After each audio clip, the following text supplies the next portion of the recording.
Good morning, it's James. It is so good to see you today. Thank you for your time. Thank you for your energy. I'm deeply grateful to have the honor and the blessing of laying eyes on you. And I do hope and pray that this message finds you and all the people that you love peaceful, thriving, and very, very well. Gosh, do I want this message to find its way into your heart today.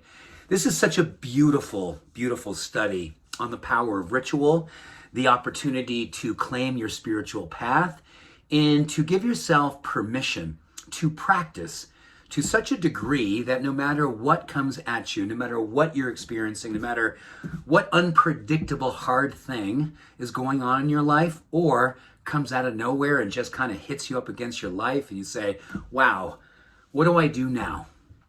This is a beautiful study who it's brought to you by a woman named Lisa Miller. I've talked about her a lot over the last year. She is in charge of the spiritual development classes at Columbia University. And she's a psychologist. She's a scholar in the world of spirituality. She takes it from a place of mental health. And I love to say, just helping yourself to become a more awesome human being in spite of what's happening in the world. And for a lot of us, it's really, really a test right now to be an awesome human being.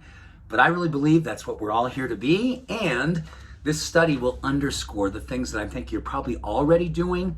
And if you're not, this will help to maybe resurrect faith and commitment to what it is that you know works. Based on this study, we know it works.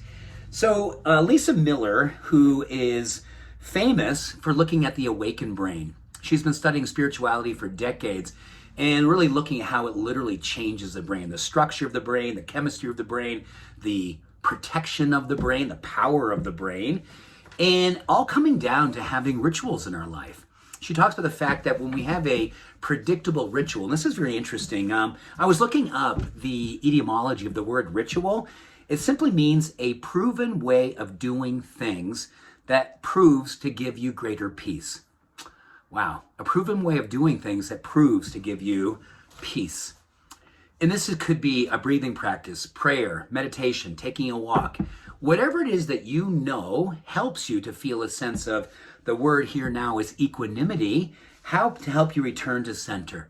Something unexpected comes up, bad news, sad news, a hard thing, and you find yourself either spiraling down into the dark places, or if you have a predictable ritual in your life, she says your ability to get to equanimity, which is return to your center, help you to create balance, help you to bring calm in, is happening because you have ritual.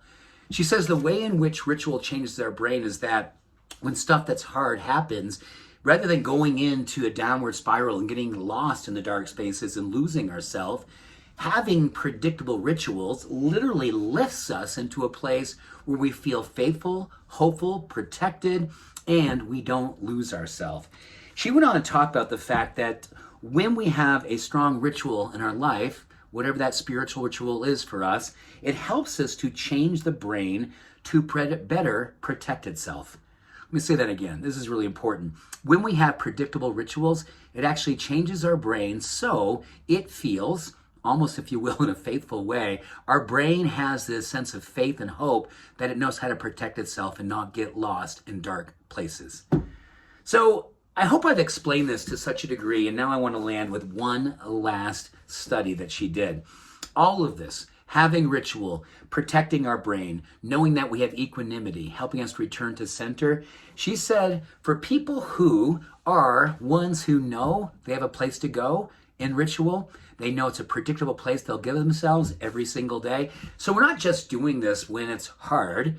We do it every single day, predictably. It's a ritual. It's something that we give ourselves permission to celebrate our meditation, go for that walk, predictably get the peace that it gives us. When we do that, there's a likelihood that we will have a 35 to 75% less likely, we will be less likely to experience clinical depression.